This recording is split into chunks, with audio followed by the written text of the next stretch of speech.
Hello and welcome back to the Tao Manifesting Tarot. This is the tarot reading focused exclusively and entirely on your ability to manifest. Tarot, and I've been doing this for about 20 years, tarot does not predict. I have, in my experience anyway, never seen tarot predict. Once in a great while they may glean onto something, but really tarot, from my point of view, and this is the reason I do manifesting tarot, tarot is not about predicting. It's about potential. So every day, 365, every single day I do a brand new read for you. Holidays don't make any difference. Brand new read. Every day I get an energy frequency from the cards. I explain that frequency in concrete terms. One of the problems I have with tarot readers is the fact that they're so vague, they're so scattered that it's hard to pull much of anything out of them. I don't want you to have that feeling. By the time we're done with this reading, I want you to have a very clear, energetic idea. The only thing else that you have to add in is how does it resonate with you? You will find that most days it won't. At least not the way that you would like to think that they would resonate. There may be a core, a piece of something in the reading that does resonate with you, and it would be a good idea to follow up on it, experiment with it, see where it leads. Some of the biggest changes in our life, some of the biggest opportunities in our life come from the smallest ideas or feelings. For the times that the reading that day does resonate with you, go like hell. Doors open, you're in tune with the energy, make it happen. So I try to take the tarot energy and put it in concrete terms. That is, have it apply to your life today.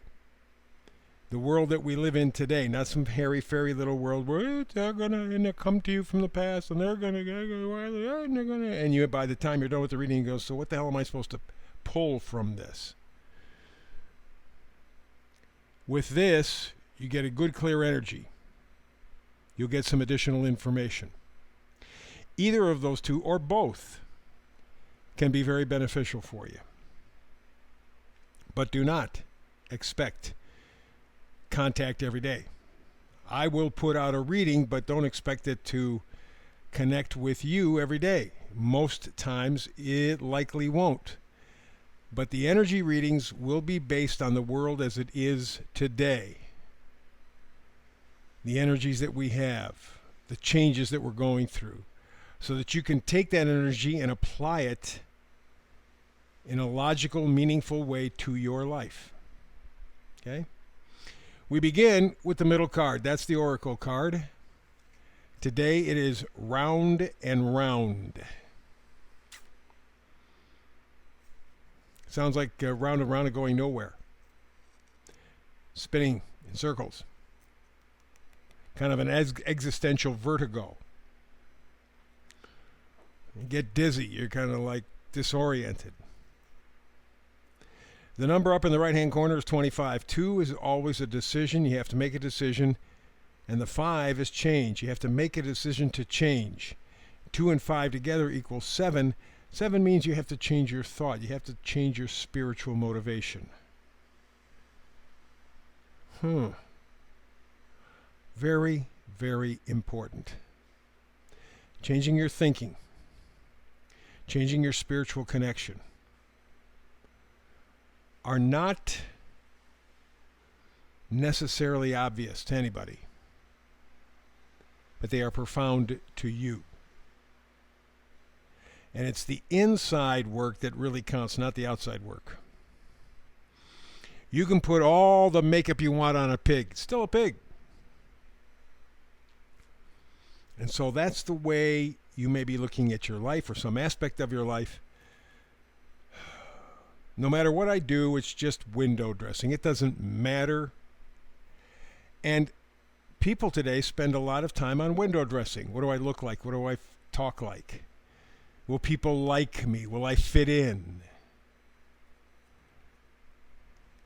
So you are, if you're resonating with this, confronting a time, being given an opportunity somewhere down the road. Doesn't have to be today. It can be tomorrow, next week, next month. You're going to be given an opportunity to make fundamental changes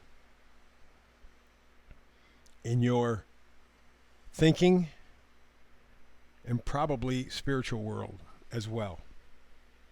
And again, it's not going to be anything that anybody on the outside is going to notice or even be aware of. You will feel it.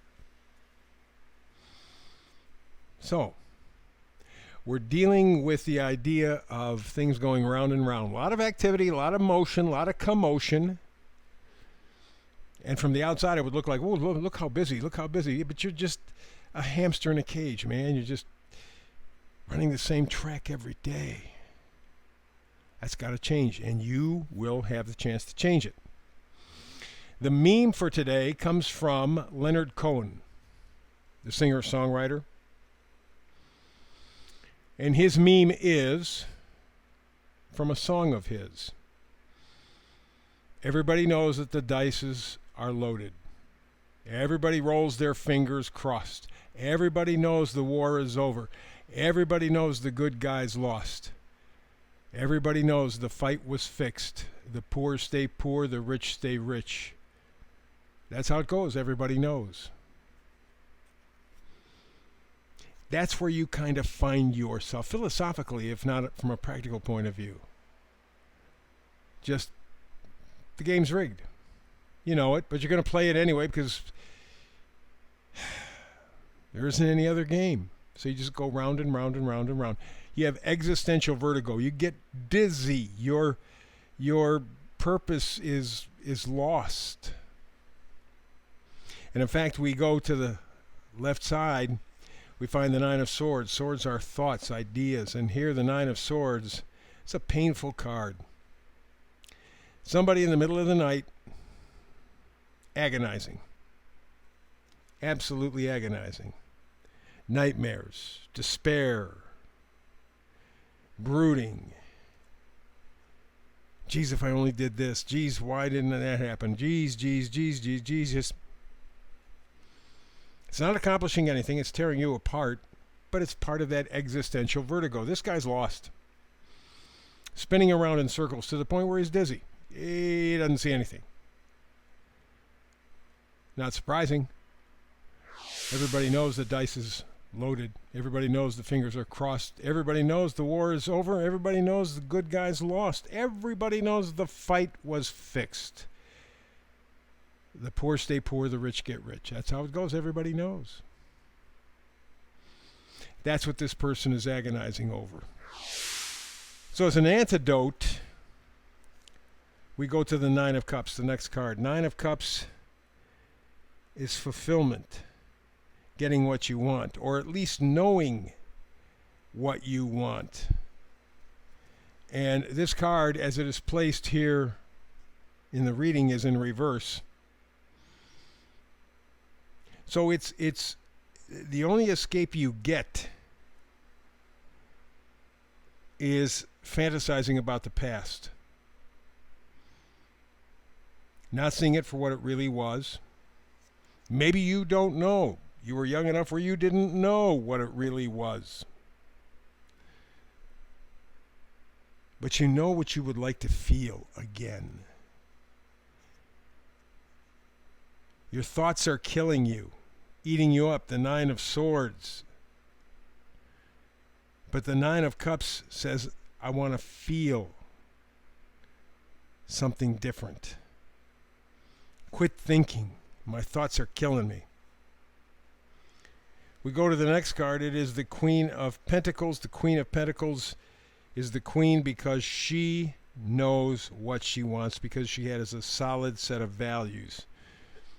She's not going round and round. She doesn't have an existential vertigo. She's very clear on what is important to her, what is valuable to her, and that is her guide. And you would be surprised, because it's not the kinds of things that you would think. But the queen gets things done. So while you're confused, frustrated, scared maybe, from the Nine of Swords, and you want to give up on thinking, you want to feel instead, Nine of Cups. This is a great time to take that energy and reevaluate what the hell is important to you and why. Is it because they've told you it should be important? I mean, you know you're manipulated. You know we're all manipulated. A couple of commercials I've been noticing quite a bit of. I don't watch television, your standard television. I catch all my stuff on the internet. And one of the commercials that I hear quite often is stuff about AI, artificial intelligence. Oh, man, it helps you make better decisions. Oh, it helps you with this. It helps you, and it grows, and it da-da-da-da-da-da-da. They never talk the downsides. And there are downsides. I talked about them yesterday. Some extremely frightening stories, even to the people who helped develop artificial intelligence. And I mean recent stories. One within this past year happened to a guy who helped invent artificial intelligence, and it scared the crap out of him to the point where he pulled the plug on the program. Having machines do our thinking for us, which is eventually what's going to happen because we're lazy by nature, is a very scary prospect. And it's way, way, way too comfortable. What you need is a great set of values, and not the ones that they're handing you. I'm hearing all these ads for different artificial intelligence products because they're programming us now. They'll run these same commercials for a year, 2 years, 3 years, and you know, if you hear something long enough, often enough, you believe it. That's what they're doing. They're softening us up for a situation where the machines will do the talking. And based on what happened to Facebook about 7 years ago, where the artificial intelligence bots created their own language on their own, so that Facebook had to shut them down, pull the plug, say no, because we don't even know what the hell they're talking about. To the guy who was one of the key people in putting artificial intelligence together within this past year, having a conversation, if you want to call it that, with AI, and getting so frightened that he had to pull the plug on it. And a bunch of stories in between. Whew. Think for yourself, feel for yourself, have your own set of values. It's the only way you're going to heal. And that's the final card, the star card. And that's what the star card is all about. Hope, guidance, inspiration. It's up to you. But you won't be able to do it. You won't be able to get out of the rat race until you begin to think for yourself. Quit going round and round like a hamster in a cage. Stop the existential vertigo. Start to see and feel and think about things clearly. Get a great set of values and stand behind them. They'll stand behind you. That's the reading for today. Back again tomorrow with another Tao Manifested Tarot reading. Hope you're here with me. If not, between now and the next time we get together and talk tarot, peace and blessings.